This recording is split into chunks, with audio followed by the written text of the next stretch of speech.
Assalamualaikum. I am Hakim Maqsood Hashmi, Assistant Professor of Physics. PCHS Foundation Boys College, Beta Chapter 18, Atomic Spectra की numerical lecture number 6 में हम numerical remaining numericals करेंगे। यानी part 1 हम numericals का कर चुके हैं और पार्ट 2 आज करेंगे। बेटा आज के लेक्चर में स्टार्ट करने से पहले कुछ छोटी छोटी डेफिनेशंस की बात कर लें, जिनमें से बाइंडिंग एनर्जी हम पहले भी बता चुके हैं कि इलेक्ट्रॉन की बाइंडिंग एनर्जी से मुराद energy of electron in n orbit binding energy कहलाती है। बेटा इसका फॉर्मूला हमने ड्राइव किया था, वो E n equal to E not upon n square था।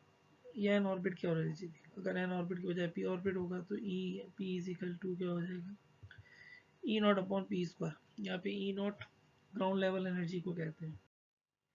बेटा एक्साइटेशन एनर्जी क्या होती है? The amount of energy which is required to move the electron from ground state to any excited state is known as excited energy. बेटा electron को ground state से किसी भी एक्साइटेड स्टेट में शिफ्ट करने के लिए जो एनर्जी दी जाती है उसको हम एक्साइटेशन एनर्जी कहते हैं। जैसे E static E n minus E not की इक्वल हो जाएगी। यानी अगर हम इलेक्ट्रॉन को ग्राउंड स्टेट से एन ऑर्बिट पे लेके जाना चाह रहे हैं तो उसके लिए जो एनर्जी दी जाएगी वो excitation energy of nth orbit कहलाएगी, और ये दोनों ऑर्बिट्स की एनर्जी की डिफरेंस के बराबर होगी, यानी E n minus E not की। फॉर एग्जांपल हम इलेक्ट्रॉन को ग्राउंड स्टेट से पी ऑर्बिट तक ले जाना चाह रहे हैं तो जो एनर्जी देंगे वो एक्साइटेशन एनर्जी ऑफ पी एथ ऑर्बिट कहलाएगी। अगर पी ऑर्बिट की एनर्जी ई पी है तो ग्राउंड लेवल और पी ऑर्बिट की एनर्जी के डिफरेंस को एक्साइटेशन एनर्जी ऑफ पी एथ ऑर्बिट कहेंगे।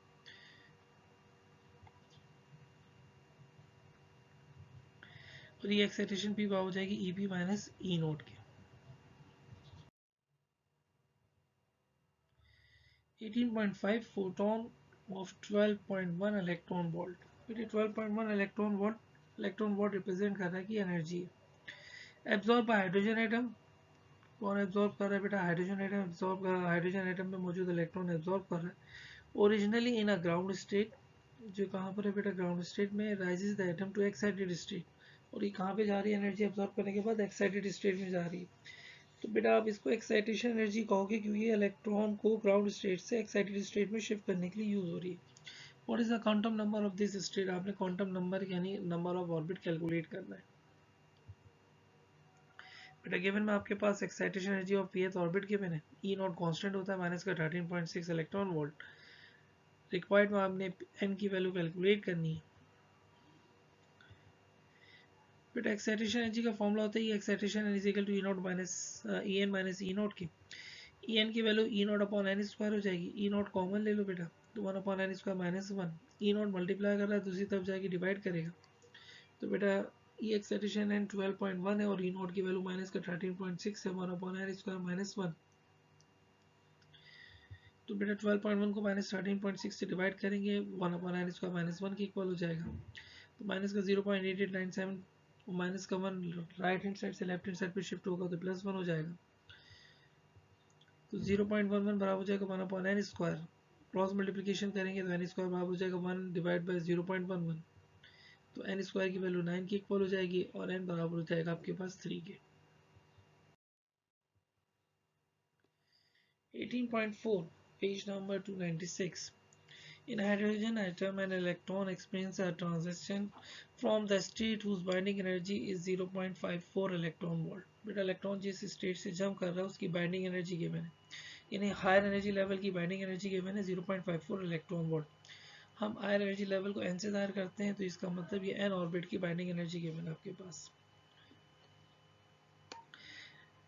whose excitation energy is 10.2 electron volt, और जिस स्टेट में वो जा रहा है जंप करके तो उसकी एक्साइटेशन एनर्जी गिवन है। तो बेटा पी अर्थ ऑर्बिट की आपके पास एक्साइटेशन एनर्जी गिवन है। What are the quantum number of this state? पहले तो आपने क्वांटम नंबर निकालने यानी पी और एन की वैल्यू निकालनी। Complete the wavelength of the emitted photon, आपने वेवलेंथ निकालनी है जो रेडिएशन इमिट हो रही है। What series does it's belong, और कौन सी सीरीज से बिलोंग कर रहा होगा? बेटा हमें पी की वैल्यू पता होगी तो हम सीरीज के बारे में बता सकते हैं। बेटा सबसे पहले तो आपके पास सवाल में गिवन क्या क्या है? एन ऑर्बिट की बाइंडिंग एनर्जी गिवन है 0.54 इलेक्ट्रॉन वोल्ट।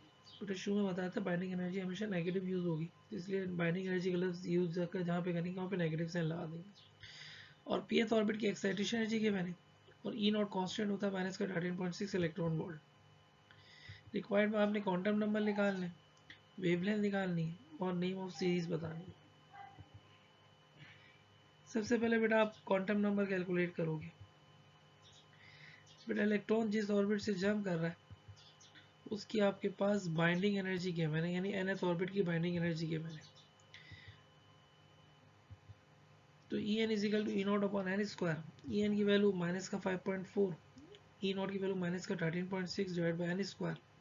बेटा माइनस का 13.6 लेफ्ट हैंड साइड पर आने के बाद डिवाइड करेगा, तो माइनस का 0.54 को माइनस के 13.6 से डिवाइड करेंगे तो आंसर 0.0391 अपॉन एन स्क्वायर हो जाएगा। तो एन स्क्वायर की वैल्यू 1 डिवाइड बाई 0.039 हो जाएगी।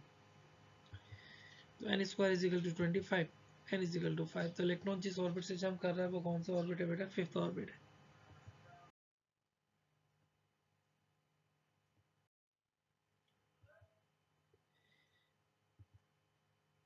बेटा एन की वैल्यू निकालने के बाद हम बात करेंगे पी ऑर्बिट की। तो भैया पी एथ ऑर्बिट की बाइंडिंग एनर्जी की बजाय हमारे पास एक्साइटेशन एनर्जी गिवन है, यानी इलेक्ट्रॉन जिस ऑर्बिट पे जंप करके आ रहा है उसकी एक्साइटेशन एनर्जी गिवन है। तो ये एक्साइटेशन पी हो जाएगा E P minus E not के। ई पी की value E not upon P इसका माइनस ई नॉट हो जाएगी बेटा। ई नॉट कॉमन ले लिया, ये एक्साइटेशन पी की वैल्यू आपके पास 10.2, ई नॉट माइनस का 13.6, 1 अपॉन पी इसका -1। माइनस का 13.6 दूसरी साइड जाके डिवाइड करेगा, 10.2 डिवाइड बाई माइनस का 13.6, 1 अपॉन पी इसका -1। -1 लेफ्ट राइट हैंड साइड से लेफ्ट हैंड साइड पर शिफ्ट करेंगे तो +1 हो जाएगा बेटा। और 10.2 को 13.6 से डिवाइड किया तो माइनस का 0.75 आ गया, equal to 1 upon P square. 1 में माइनस का 0.75 माइनस करेंगे तो बेटा आपके पास 0.25 हो जाएगा। क्रॉस मल्टीप्लिकेशन करेंगे पी स्क्वायर हो जाएगा 1 अपॉन 0.25, तो पी स्क्वायर इजिकल टू 4। बेटा आपके पास पी की वैल्यू क्या होगी? 2 होगी। तो इलेक्ट्रॉन फिफ्थ ऑर्बिट से जंप करके सेकेंड ऑर्बिट में आ रहा है। बेटा सेकेंड ऑर्बिट में जब आता है तो सीरीज ऑफ रेडिएशन को हम बाद में सीरीज कहते हैं। तो बेटा सवाल का सी पार्ट आपके पास साथ में सॉल्व हो गया कि सी क्या पार्ट में क्या जवाब होगा कि बेटा बाद में सीरीज है।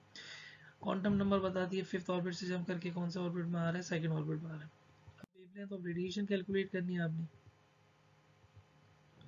वेवलेंथ कैलकुलेट करने के लिए फॉर्मूला यूज करेंगे 1 upon lambda is equal to Rydberg constant 1 upon P square minus का 1 अपॉन एन स्क्वायर। पी की वैल्यू 2 है बेटा, 2 का स्क्वायर 4 होगा और एन का स्क्वायर 5 हो जाएगा, 5 का स्क्वायर 25 हो जाएगा बेटा। तो 1 upon lambda is equal to Rydberg constant 0.25 minus का 0.04, तो बेटा 1 अपॉन लैम्डा 1.097 इंटू 10 के बाद 7 0.21 हो जाएगा। 1 upon lambda is equal to 2.3037 into 10 के बाद 6 हो जाएगा बेटा। तो बेटा 1 डिवाइड बाई 2.3037 इंटू 10 के बाद 6 लैम्डा के इक्वल हो जाएगा। तो बेटा 4.3408 इंटू 10 के बाद -7 मीटर हो जाएगा। तो बेटा 434.08 इंटू 10 के बाद -9 मीटर, इसको आप 434.08 नैनोमीटर भी कह सकते हैं। थैंक यू बेटा।